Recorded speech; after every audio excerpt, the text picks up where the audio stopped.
Halo sahabat TLM, selamat datang di iLab.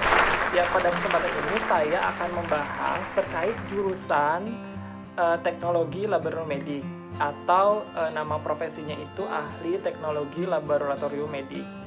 Ya mungkin teman-teman lagi pandemi kayak gini sering mendengar profesi tersebut atau jurusan tersebut di mana-mana, mungkin di berita ataupun di artikel-artikel ya. Atau mungkin ada yang belum tahu, mungkin buat teman-teman yang masih baru lulus SMA mungkin atau SMK yang ingin melanjutkan ke jurusan teknologi laboratorium medis ini. Jadi saya coba bahas, mudah-mudahan ini bermanfaat untuk teman-teman sekalian ya. Sampai lupa. Jadi jurusan ini ada yang namanya ahli madya teknologi laboratorium medik dan juga ada sarjana terapan teknologi laboratorium medik. Jadi ada dua jenjang, ada jenjang S1 ada jenjang D4, ada jenjang diploma 3 atau D3 seperti itu. Nah, untuk kewenangannya juga diatur secara undang-undang.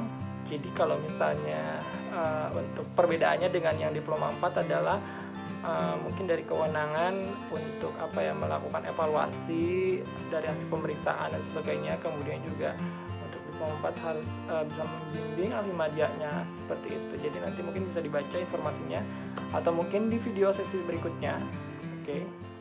Jadi jangan di skip karena akan banyak penjelasan menarik terkait mata kuliah yang akan dipelajari di jurusan teknologi laboratorium medik ini. Ya, sebelum lanjut terkait jurusan tersebut, saya ingin menjelaskan dulu terkait tenaga kesehatan.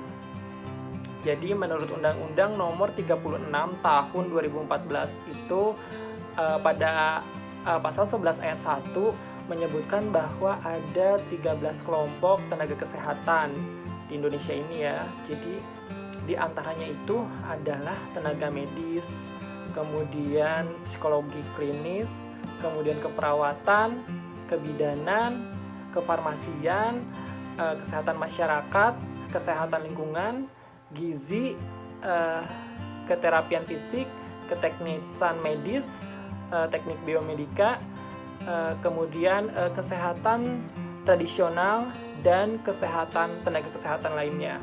Nah, sebenarnya untuk tenaga kesehatan ahli teknologi laboratorium medik ini masuk kemana sih gitu kan? Coba ada yang tahu nggak? Kira-kira apa nih? Jawabannya adalah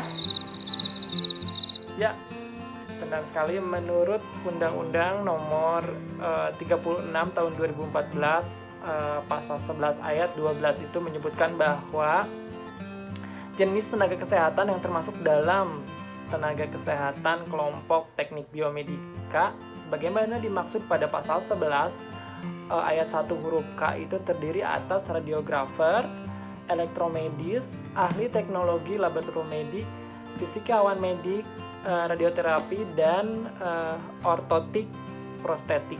Jadi memang ahli teknologi laboratorium medis ini masuk ke dalam tenaga kesehatan teknik biomedika ya. Itu yang perlu kita pahami bersama. Lalu sebenarnya apa saja sih yang dipelajarinya seperti itu ya. Mungkin teman-teman sudah nggak sabar dan penasaran. Oke, langsung saja saya jelaskan.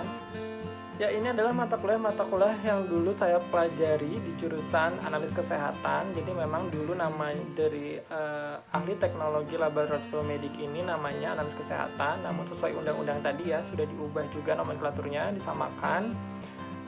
Jadi yang pertama adalah kita akan belajar tentang pendidikan agama. Ya seperti halnya pada jurusan lain juga ya, mungkin di banyak universitas juga pasti pada saat semester awal itu belajar tentang pendidikan agama, karena pendidikan agama ini menjadi penting sebagai fondasi kita ya, yang mana harus menjunjung tinggi nilai-nilai agama seperti itu. Kemudian juga ada bahasa Indonesia. Ya tentunya kita sebagai warga Indonesia harus ya bisa belajar atau menguasai bahasa Indonesia dengan baik dan benar ya tentunya.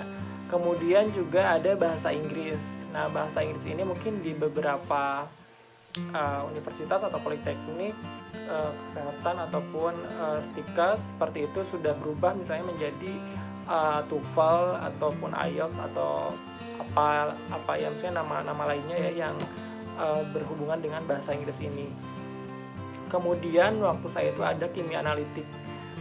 Kimia analitik ini membahas tentang belajar tentang pemeriksaan semua cairan dalam tubuh. Dalam hal ini lebih ke arah kimianya seperti itu. Contohnya adalah urin, kemudian darah, kemudian liquor cairan LCS ya, liquor cerebrospinalis, kemudian feses juga, lalu terkait juga quality control seperti itu. Nah, untuk kimia klinik sendiri ini waktu pada zaman saya itu ada kimia klinik 1, kimia klinik 2 kalau nggak salah seperti itu. Jadi ada lanjutannya. Jadi nanti semester berikutnya itu kimia klinik 2-nya seperti itu.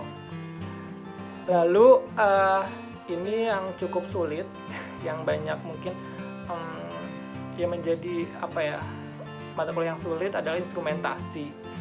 Nah, mata kuliah instrumentasi ini ya namanya juga instrumen ya, jadi terkait alat-alat apa saja yang akan kita gunakan seperti itu. Seperti mungkin pada saat awal-awal itu kita akan belajar tentang fotometer seperti itu, lalu spektrofotometer, kemudian mungkin yang sekarang terbaru ini mulai ke arah PCR seperti itu ya. Lalu waktu saya dulu juga belajar tentang biologi medik. Nah, biologi medik ini lebih ke arah terkait fungsi-fungsi biologis tapi ke arah mediknya seperti itu, ataupun terkait misalnya penyakit-penyakit yang memang berhubungan dengan medis seperti itu ya, terkait biosel secara selulernya seperti apa, kemudian pengobatan lebih ke arah mana seperti itu. Kemudian yang paling penting juga dalam jurusan ini adalah kita akan belajar tentang anatomi fisiologi. Itu tentang anatomi tubuh kita ya, mulai dari organ liver seperti itu yang berhubungan nanti dengan pemeriksaannya apa, kemudian paru-paru, jantung, kemudian alat gerak seperti itu. Lalu juga kita akan belajar tentang kesehatan dan keselamatan kerja. Ya, ini terkait biosafety dan biosecurity kita di laboratorium. Jadi terkait apa saja yang harus dan tidak boleh dilakukan seperti itu. Jadi mulai dari kalau misalnya kalian pernah dengar APD, alat pelindung diri, nah itu masuk ke dalam mata kuliah kesehatan dan keselamatan kerja. Kemudian juga dulu saya belajar tentang pendidikan kewarganegaraan, yang mana nanti ini berhubungannya dengan etika profesi seperti itu. Lalu dulu juga saya belajar tentang aplikasi komputer. Jadi karena mungkin zaman dulu ya, jadi masih komputer ini menjadi basic utama yang harus dipelajari, karena pada saat bekerja nanti kita dihadapkan pada sistem laboratorium integrated, yang terintegrasi dengan komputer seperti itu. Jadi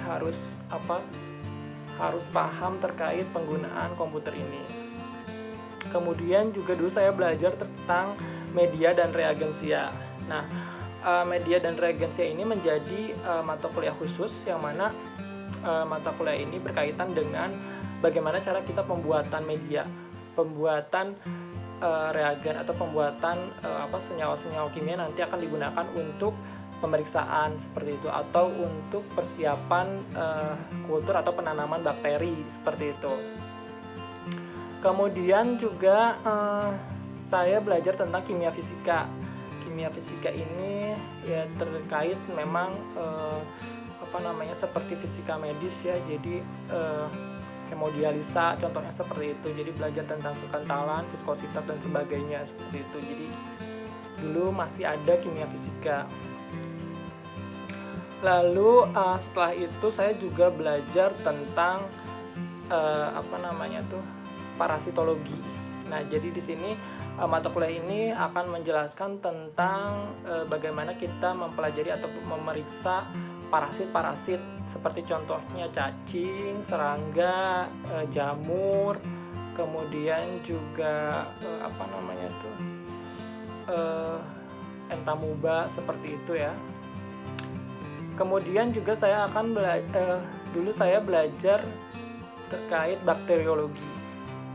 Nah, bakteriologi ini sudah jelas ya namanya terkait bakteri. Jadi dulu tuh saya belajar bakteri dari sampelnya itu sampel feses, sampel urin, kemudian sampel darah, lalu juga ada beberapa di sampel-sampel air ya. Namun mungkin untuk sampel-sampel air itu sudah dipisahkan untuk analis kimia seperti itu. Kemudian juga nanti dulu saya belajar juga tentang promosi kesehatan. Jadi bagaimana kita semacam ya promosi kesehatan gitu, bagaimana kita bisa berbicara ataupun menghasilkan suatu informasi kepada halayak umum untuk terkait kepentingan kesehatan gitu. Jadi apa saja yang bermanfaat ataupun apa saja yang bisa menjadi penanggulangan atau pengurangan atau secara preventifnya itu untuk mengurangi tingkat penyakit seperti itu. Lalu juga untuk seperti misalnya bakteriologi, dulu saya juga belajar dari bakteriologi 1, 2, 3 seperti itu. Kemudian juga instrumentasi, juga ada instrumentasi 1, instrumentasi 2, instrumentasi 3 seperti itu. Jadi ada dulu itu masih berlanjut seperti itu ya. Kemudian juga saya belajar tentang hematologi. Nah, untuk hematologi ini khusus tentang perdarahan. Jadi terkait pemeriksaan darah seperti misalnya leukosit seperti itu, pemeriksaan darah merah, kemudian perhitungannya, lalu juga jenis-jenis keabnormalannya seperti misalnya kanker darah, penampakan hasil laboratorium atau penampakan hasil perhitungan darahnya seperti apa. Jadi di sini dipelajari tentang tentang darah seperti itulah. Lalu juga dulu saya belajar tentang analis kimia air, makanan dan minuman. Ini juga berlanjut, ada amami 1 atau amami 2. Nah, untuk analisis kimia air dan makanan ini mungkin sudah dihilangkan di beberapa politeknik kesehatan ataupun di beberapa stikes, tapi ada juga yang masih tetap menjaga ilmu ini ada seperti itu, karena mungkin analis kimia air, makanan, minum ini mungkin kadang-kadang juga karena pada zaman dulu saya itu masih memeriksa, mungkin ada sampel-sampel yang memang dari air, makanan ataupun minuman. Kemudian juga saya belajar tentang dulu itu sitohistoteknologi. Nah, sitohistoteknologi ini gabungan dari sitologi dan histologi. Jadi kalau sitologi itu terkait dengan kelainan-kelainan sel, kemudian untuk histologi itu ke arah jaringan. Jadi pemeriksaannya itu terkait jaringan-jaringan kanker biasanya. Jadi karena waktu bekerja pun kita menerima seperti potongan-potongan mamai seperti itu. Nah, di sitohistoteknologi juga diajarkan bagaimana kalian menulis hasil seperti itu, ataupun menulis ada aturan-aturan pun pengisian formulir seperti apa. Kemudian juga saya belajar dulu itu tentang manajemen laboratorium. Nah, manajemen laboratorium ini terkait proses-proses yang akan terjadi di laboratorium, mulai dari pra-analitik, analitik hingga post-analitik. Nah, selain itu juga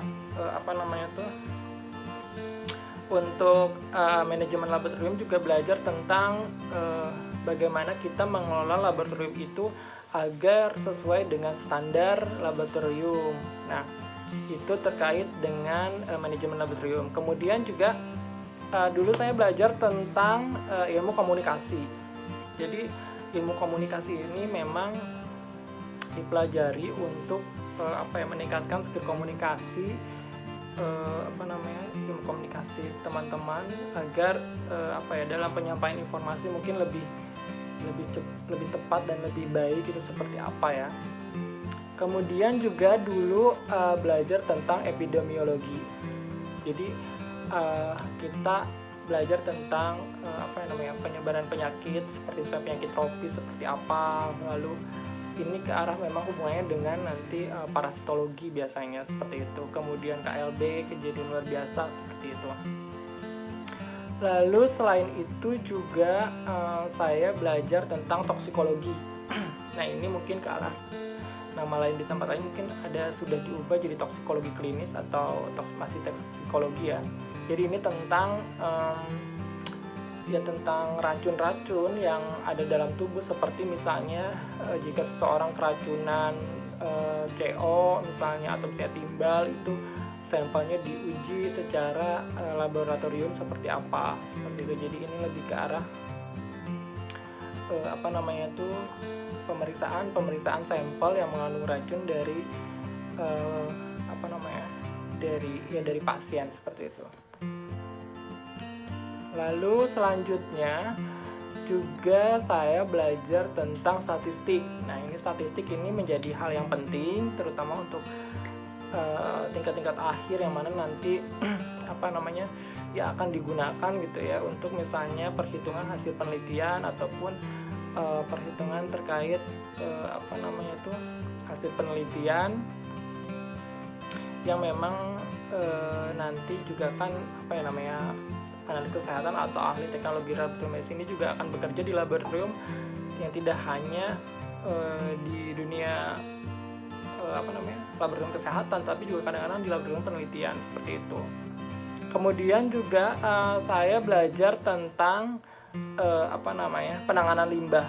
Nah ini terkait dengan biosafety juga. Jadi bagaimana kita menangani limbah-limbah yang sudah kita lakukan pemeriksaannya, bagaimana kita mengelola limbahnya baik dari senyawa kimianya, kemudian juga dari sampel-sampelnya seperti itu.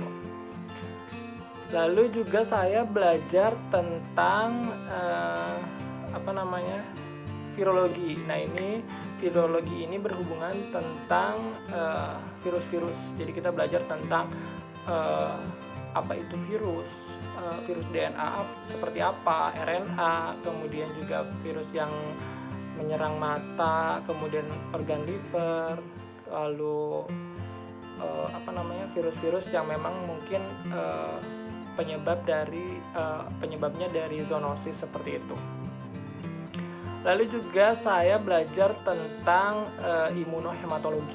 Nah, imunohematologi ini lebih ke arah imunologi ya. Jadi terkait dengan antibodi, sistem imun seperti itu, bagaimana reaksinya, kemudian apa saja pemeriksaan yang mengaitkan tentang berhubungan dengan antibodi seperti itu. Lalu juga saya belajar tentang etika profesi dan ilmu perilaku. Ya ini sangat penting karena ketika bekerja nanti kita harus paham terkait aturan-aturan sebagai tenaga kesehatan seperti itu. Lalu juga saya belajar tentang kendali mutu laboratorium. Nah ini terkait dengan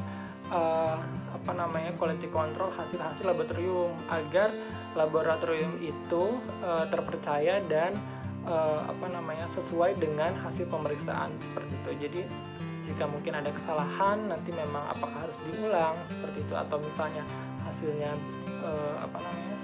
tetap dikeluarkan, karena ini terkait dengan tanggung jawab dari tenaga kesehatan ya.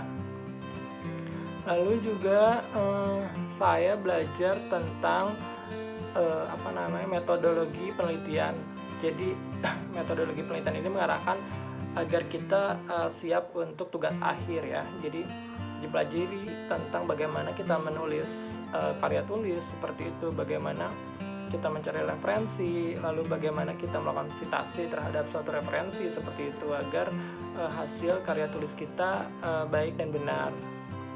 Kemudian juga saya juga belajar tentang kewirausahaan karena mungkin ahli teknologi laboratorium medis ini juga ada yang membuka berwirausaha membuat laboratorium sendiri seperti itu, laboratorium Pratama. Nah, ilmu ini sangat penting ketika kita akan berwirausaha seperti itu. Jadi diajarkan bagaimana kita mempersiapkan dari mulai misalnya secara pribadi kita, apakah yang harus skill-skill yang harus dipelajari, kemudian bagaimana kan manajerialnya seperti itu. Lalu juga ada mata kuliah lainnya seperti penanganan bencana. Jadi ketika terjadi bencana, bagaimana kita harus bersikap, bagaimana kita harus mempersiapkan diri seperti itu. Kemudian juga kita dulu belajar tentang pendidikan budaya anti korupsi.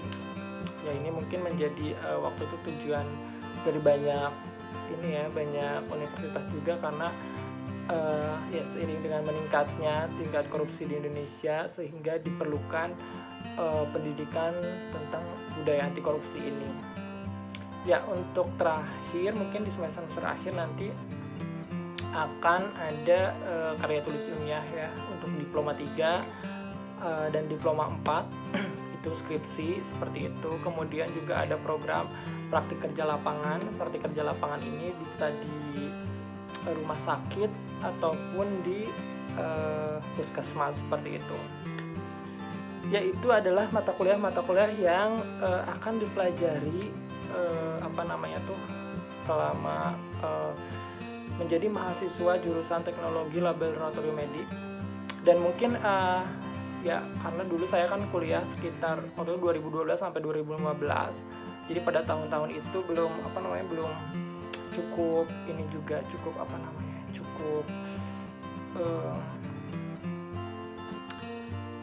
familiar dengan biomolekuler. Jadi kalau mungkin yang sekarang ini sudah mulai maju ya, jadi ada mata kuliah biomolekulernya seperti itu, kemudian juga ada diagnostik molekuler seperti itu. Jadi itu tambahan mata kuliah yang memang sekarang sudah beralih sesuai dengan perkembangan kebutuhan pemeriksaan kesehatan.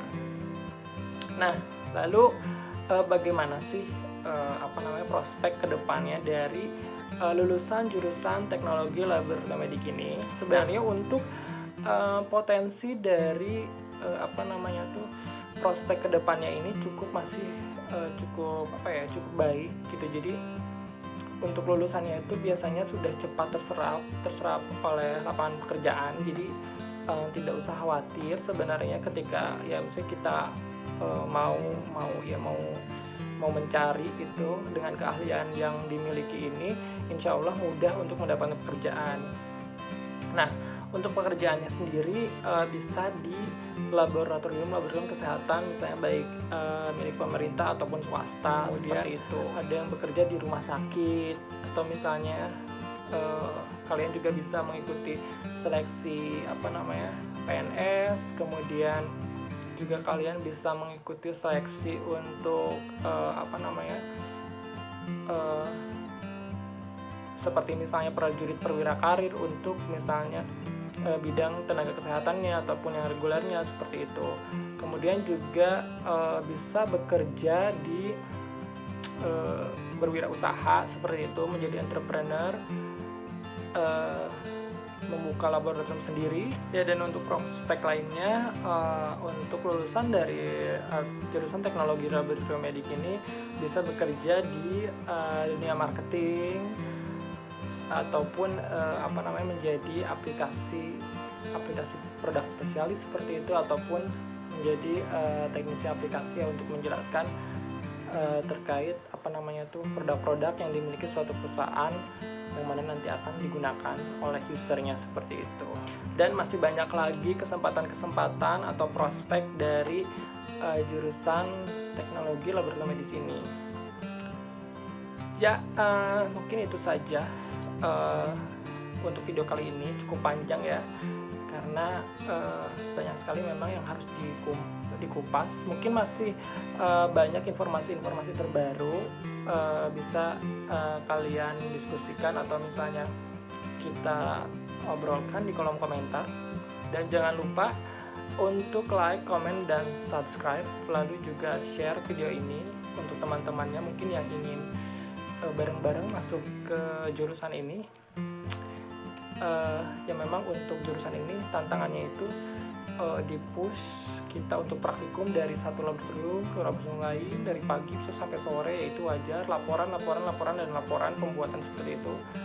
Ya itulah mungkin pengalaman yang lainnya yang bisa mungkin kalian dapat untuk mempersiapkan kuliah di jurusan ini.